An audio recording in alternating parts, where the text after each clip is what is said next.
यात्रा में शामिल होने के लिए आए हैं और इस तिरंगा यात्रा का उद्देश्य क्या है, ये तिरंगा यात्रा आने वाले दिनों में कहां पर और आयोजित होनी है, हमारा इस तिरंगे के नीचे, भारत की आन बान के शान तिरंगे के नीचे क्या संकल्प है। मैं चाहूंगा कि मनीष सिसोदिया जी आपके सामने विस्तार से बात। धन्यवाद संजय भाई। आज आम आदमी पार्टी उत्तर प्रदेश तिरंगा यात्रा का आगाज कर रही है। आदरणीय सांसद संजय जी के नेतृत्व में, शिवाजीत भाई के नेतृत्व में और उत्तर प्रदेश में आम आदमी पार्टी का एक एक कार्यकर्ता इस तिरंगा यात्रा के साथ एक संकल्प लेगा। ये तिरंगा यात्रा आज़ादी के 75वें वर्ष में आयोजित हो रही है।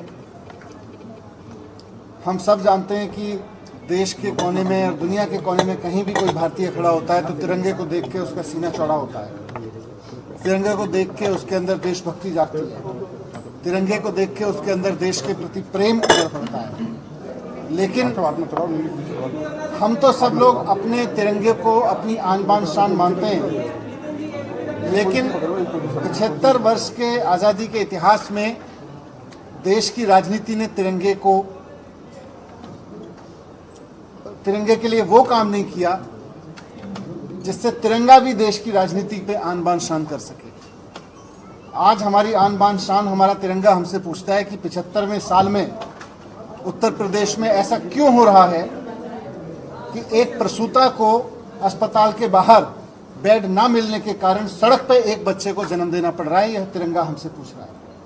हमारा तिरंगा हमसे पूछ रहा है कि उत्तर प्रदेश में आज़ादी के 75 साल बाद भी सरकारी स्कूलों की हालत इतनी अच्छी क्यों नहीं हो पाई है ताकि एक गरीब से गरीब आदमी का बच्चा भी अच्छी शिक्षा पा सके।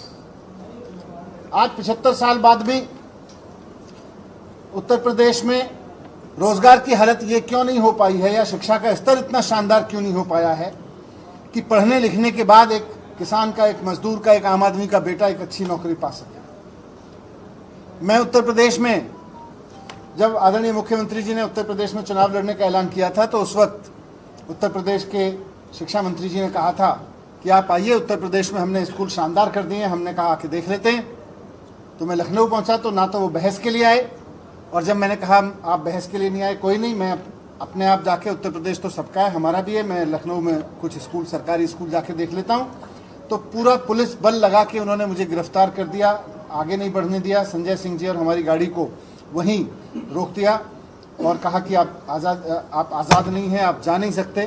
तो आज़ादी के 75वें साल में उत्तर प्रदेश में ऐसी सरकार क्यों है जो शर्मसार है कि दूसरे राज्य का कोई शिक्षा मंत्री आके अगर स्कूल देखना चाहे तो उसको पुलिस बल लगा के उसको रोकना पड़ता है। इससे तिरंगे की आन बान शान में कमजोरी आती है। जब कोई प्रसूता सड़क पे अपने बच्चे को जन्म देती है तो हम तो तिरंगे पे आन बान शान मानते हैं, लेकिन तिरंगे की आन बान शान में कमी तो आती है आज़ादी के 75वें साल में। आज आज़ादी के 75वें साल में अगर उत्तर प्रदेश के सरकारी स्कूल में मिड डे मील के नाम पर नून तेल नमक खिलाया जाता है, और जब आप में से कोई पत्रकार उसको आवाज़ उठाता है कि ये मिड डे मील का पैसा कहाँ गया, नून तेल क्यों खिलाया जा रहा है बच्चों को, नून तेल रोटी क्यों खिलाई जा रही है, तो उसको 6 महीने की सज़ा दे दी जाती है, जेल में उठा के डाल दिया जाता है। तो आज़ादी के 75वें साल में ऐसा क्यों हो रहा है, ये सारे सवाल हैं आज उत्तर प्रदेश की राजनीति से भी।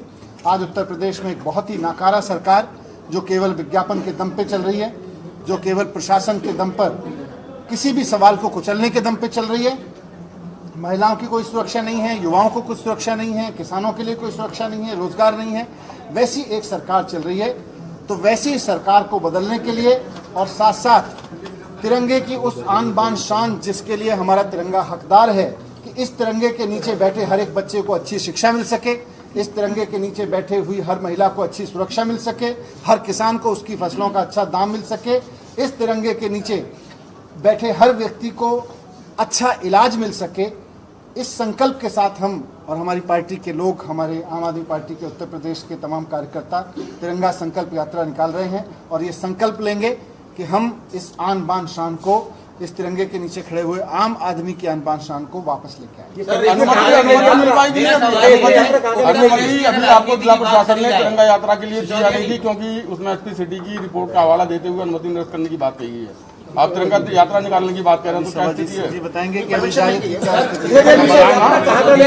मेरा सवाल है कि आप उत्तर प्रदेश में आए हैं, उत्तर प्रदेश में आपका स्वागत है, लेकिन यहाँ पर हर 1 किलोमीटर पर एक शाहीन बाग है। यहाँ धर्म और जाति के आधार की राजनीति होती है। आम आदमी पार्टी उसको कैसे तोड़ेगी? क्या सॉल्यूशन है आम आदमी पार्टी के? आम आदमी पार्टी तिरंगे के नीचे खड़े हर धर्म हर जाति के आदमी को अच्छी शिक्षा देने की गारंटी की बात करती है। और दिल्ली जैसा राज्य जहां ना हमारे पास में ज़मीन के अधिकार हैं सरकार के पास, ना वहाँ पुलिस है, ना प्रशासन की ट्रांसफ़र पोस्टिंग में हमारा नियंत्रण है, उसके बावजूद हम कहते हैं वहाँ तो 2/3 सरकार है।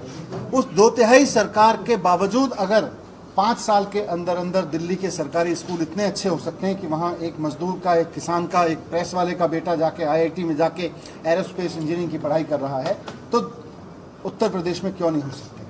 आज उत्तर प्रदेश का आदमी अच्छे स्कूल चाहता है, वो किसी भी धर्म का हो, किसी भी जाति का हो, वो चाहता है कि उसकी बेटी अगर गर्भवती हो तो उसे सड़क पे अपने बच्चे को जन्म न देना पड़े। ये हाल की घटना है, इसलिए मेरे मन में ज़्यादा पीड़ा है इसको।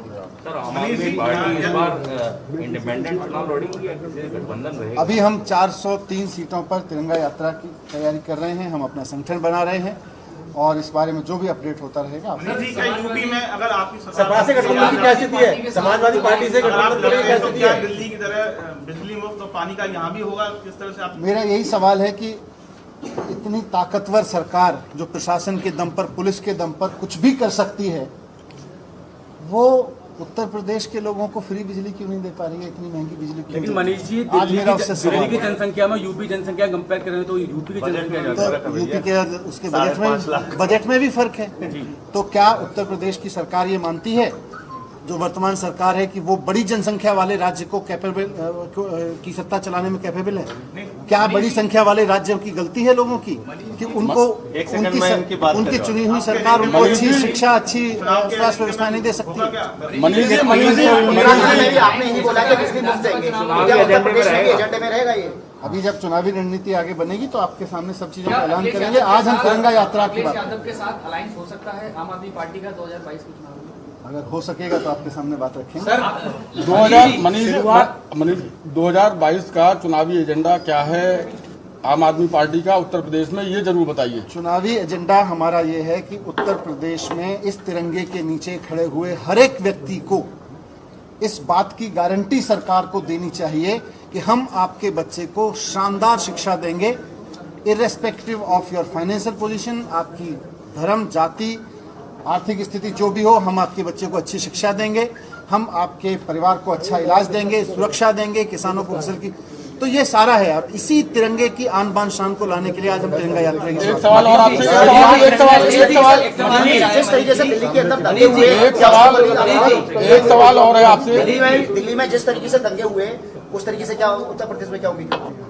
नहीं, दंगा तो कहीं भी करे, कोई भी करे, उसके खिलाफ होना चाहिए। दिल्ली के अंदर दंगे हुए या पूरे देश से? मनीष जी एक सवाल, मेरा सवाल है, थिंक टैंक ऑफ आम आदमी पार्टी, तो एक सवाल ये है, जातिगत जनगणना की मांग हो रही है और जो एनडीए के जितने भी दल हैं, सहयोगी उनके दल हैं, वो भी इस पे अपोज कर रहे हैं कि भाई जातिगत जनगणना होनी चाहिए। आम आदमी पार्टी का स्टैंड क्या है? अभी इस पे अपना एक स्टैंड हम आपको क्लियर करेंगे, लेकिन आज हम तिरंगा यात्रा निकालने के लिए आए हैं। और तिरंगा यात्रा इसलिए निकाल रहे हैं क्योंकि उत्तर प्रदेश में तिरंगे के नीचे खड़े लोगों के हाथ साथ जो उत्तर प्रदेश की सरकार ने व्यवहार किया है, वो इस तिरंगे की आन बान शान को कम करता है। इसी संकल्प के साथ कि हम ऐसी सरकार की निंदा करते हैं और हम इस तिरंगे की आन बान शान को वापस लाने के लिए, एक किसान के लिए, एक मजदूर के लिए, एक युवा के लिए, एक उसके अंदर एक संकल्प जगाने के लिए हम तिरंगा यात्रा। मनीष जी, तिरंगा यात्रा का कार्यक्रम क्या रहेगा? तिरंगा यात्रा का कार्यक्रम क्या रहेगा यूपी में पूरे? तिरंगा यात्रा का कार्यक्रम। मनीष जी एक सवाल और है कि तिरंगा यात्रा की आज आगरा से शुरुआत हो रही है। अनुमति मिली इसके बाद सब बोल देंगे, आप चिंता मत कीजिए, कोई चीज छोड़ूंगा नहीं आप। इसके बाद 1 तारीख को नोएडा में मनीष सिसोदिया जी की तिरंगा यात्रा है और सिर्फ प्रभु श्री राम की नगरी अयोध्या में 14 तारीख को तिरंगा यात्रा है। 14 तारीख की तिरंगा यात्रा के बाद पूरे उत्तर प्रदेश के 403 विधानसभाओं में इसी प्रकार की तिरंगा यात्रा चलाई जाएगी और इस तिरंगा यात्रा के जरिए हम जनता को ये बताएंगे कि भारतीय जनता पार्टी का राष्ट्रवाद क्या है, आम आदमी पार्टी का राष्ट्रवाद क्या है। भारतीय जनता पार्टी का राष्ट्रवाद है कि गरीब के बच्चे को स्कूल में नमक रोटी मिले मिड डे मील में। भारतीय जनता पार्टी का राष्ट्रवाद है कि कोरोना की महामारी में लाशें नदियों में सड़ती रहें, लोगों को इलाज नसीब नहीं हो पाया। भारतीय जनता पार्टी का राष्ट्रवाद है कि उत्तर प्रदेश में 6 साल, 8 साल, 10 साल की बच्चियों के साथ बलात्कार हो रहा है, कानून व्यवस्था बनाने में वो सफल नहीं हो पा रहे हैं। हाथरस जैसा कांड यही हुआ जहां रात के 2 बजे गरीब की बेटी को जला दिया गया। भारतीय जनता पार्टी के राष्ट्रवाद के खिलाफ आम आदमी पार्टी का राष्ट्रवाद यह है कि गरीब के घर में रोशनी हो, 300 यूनिट बिजली उसको फ्री कैसे मिले। कैसे दिल्ली की तरह, जैसे शिक्षा मंत्री मनीष सिसोदिया जी ने आज आलीशान स्कूल वहां पे बनाए हैं बच्चों की पढ़ाई के लिए, स्विमिंग पूल का निर्माण स्कूलों में हुआ है, एयर कंडीशन कमरे बच्चों के लिए बने हैं, हॉकी के ग्राउंड बने हैं, एथलीट के ग्राउंड बने हैं, बच्चे अच्छी पढ़ाई ले रहे हैं। वो स्कूल का सपना उत्तर प्रदेश में भी पूरा हो। आम आदमी पार्टी का राष्ट्रवाद है कि हम उत्तर प्रदेश के लोगों को अच्छी शिक्षा दें, अच्छा स्वास्थ्य दें, मोहल्ला क्लिनिक की तरह गांव-गांव में यहां पे क्लिनिक बने। उत्तर प्रदेश में आज ऐसी सरकार चल रही है जो कहती है गांव-गांव में शमशान होना चाहिए। आम आदमी पार्टी कहती है गांव-गांव में स्कूल होना चाहिए, अस्पताल होना चाहिए, उद्योग होना चाहिए, रोजगार होना चाहिए, तरक्की होनी चाहिए, विकास होना चाहिए। हम शमशान बनाने वाली विचारधारा नहीं चाहते। बीजेपी एक मनहूस पार्टी है जिसने गांव-गांव में कोरोना की महामारी के दौरान शमशान बना दिया और 17 में इन्होंने कहा था हर गांव में शमशान बनाएंगे। ये शमशान बनाने वाली मनहूस पार्टी है और हम स्कूल, अस्पताल बनाने वाली, फ्री बिजली देने वाली, माताओं बहनों को फ्री बस की यात्रा देने वाली आम आदमी पार्टी है जो कानून व्यवस्था के लिए भी काम करेगी, शिक्षा, स्वास्थ्य, बिजली, पानी के लिए भी काम करेगी। तिरंगा यात्रा 403 विधानसभाओं में पूरे उत्तर प्रदेश में मनीष सिसोदिया जी के अयोध्या यात्रा के बाद आयोजित की जाएगी। मोदी और योगी कहते हैं कि यूपी नंबर 1 है। किस चीज में नंबर 1 है? क्राइम में नंबर 1 है, दिल्ली तक वोटिंग लगी, अस्पताल के बदहाली में नंबर 1 है, कोरोना की महामारी में नंबर 1 है। किस चीज में नंबर 1 है यूपी? जहां पे 8 साल उत्तर प्रदेश इस चीज में नंबर 1 है। मैं बता रहा हूं, अब तक आप लोगों ने सुना होगा डाकू फरार, माफिया फरार, चोर फरार, डकैत फरार। यहाँ पे इंद्रकांत त्रिपाठी की हत्या करने वाला एसएसपी फरार है, 302 का मुलजिम। जिस राज्य में एसएसपी फरार हो रहा है वो आप समझ सकते हैं कानून व्यवस्था की हालत क्या होगी। सर अमिताभ ठाकुर को एक आईपीएस है, उनको जेल में भेजा गया।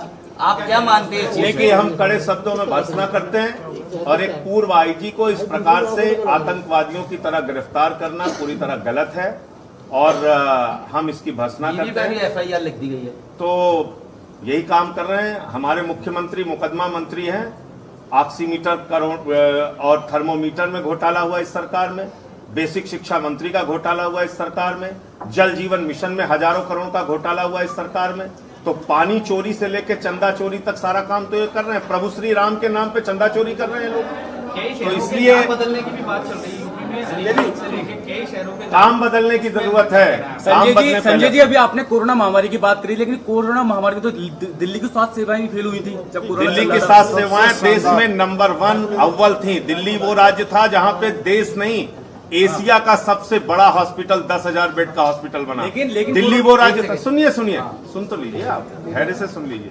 दिल्ली वो राज्य था जहां पे ऑक्सीजन बेड, जहां पे आईसीयू बेड, जहां पे लोगों की दवाएं, लोगों का इलाज बेहतर करने के लिए दिन रात हमारे मुख्यमंत्री, उप मुख्यमंत्री, पूरी सरकार काम करती रही। उत्तर प्रदेश वो राज्य था जहां पे लाशों को छिपाने के लिए टीन सेट लगाए जा रहे थे, जहां पे 12,000 का सिलेंडर 55,000 में खरीदा जा रहा था, जहां पे 800 का ऑक्सीमीटर 5,000 में खरीदा जा रहा था, 1600 का थर्मोमीटर 13,000 में खरीदा जा रहा था। आपदा में अवसर तलाश रहे थे। जब उत्तर प्रदेश की कोरोना की महामारी में लोगों की जान जा रही थी, ये प्रभु श्री राम के मंदिर के निर्माण के नाम पे चंदा चोरी कर रहे थे।